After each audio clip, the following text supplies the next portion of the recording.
congratulations on another win, 4 wins from 4, but what did you make of the way that your team had to graft to get the 3 points today?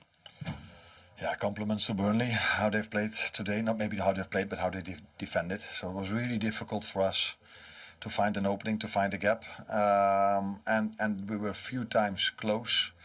And if you then are able to score, maybe the game would have been a little bit more open. But because we didn't score, they just kept on doing the same thing. And as a result of that, it was very hard for us to create a chance. And we had to wait till the end phase of the second half before we were getting closer and closer and closer. And in the final stages, we got what we were hoping for. 93 minutes on the clock, not all that many opportunities, clear-cut ones to speak of. Did you continue to believe at that point that somehow your team would find a way, as they've done previously?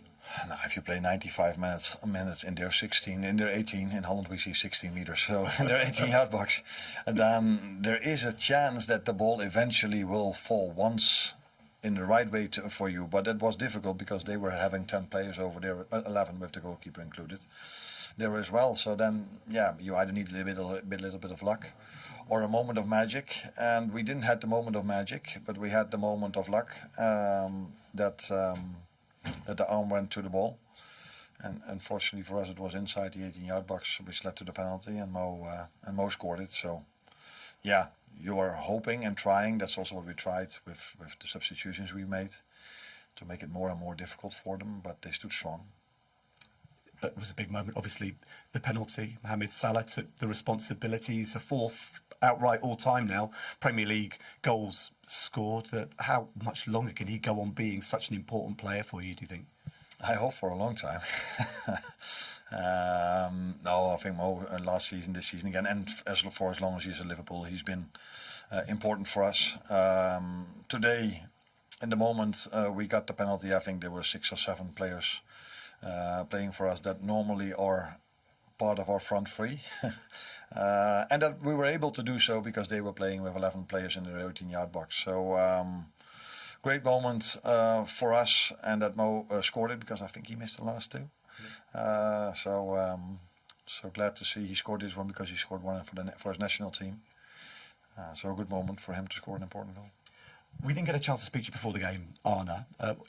What were your reasons for not including Alexander Isak today? And was that perhaps a decision that you regretted when the goal wasn't happening and you ended up with Federico Chiesa as your central point of your attack? No, that would be too simple in my opinion. You make a choice for a good reason, for good arguments, and that choice is that he missed out for 4 months on team training.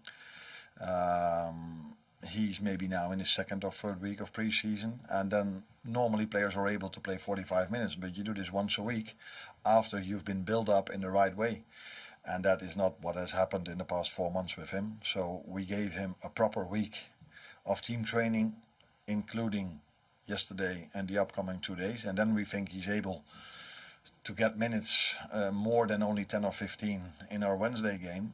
And we think that's the way to build him up, not with 10 minutes over here and 10 minutes over there, but give him proper playing time. But to give him proper playing time, we need to build him also up with training sessions to give him a good base, because you can see and another player that didn't train for 3 or 4 months that signed for Newcastle, that his manager played him twice 90 minutes and he's now out for a few weeks. And you made a change in the first half, obviously not necessarily something that's ideal, but what did you see that you wanted to change when you brought Milos Kerkez off and Andy Robertson on, and did that have an impact in the flow of the game? No, it had nothing to do with tactics. It had to do with the fact that he got a yellow, and then I think 2 minutes before I took him off, he just played the ball, was no foul at all. But I think the fans here felt that a chance for them to win the game was if we would have ended up with a 2nd yellow. And yeah, with Milos, I can never be 100% sure that he doesn't make the next foul. And if the fans with every foul are on top of the referee, you never know what he's going to decide. And I've said we're not going to take that risk. The only way we can lose it here today is if we go down to 10 men. We could get a draw with 11 v 11, but we couldn't lost it because they never were at our 18-yard box. So that's why I made that substitution.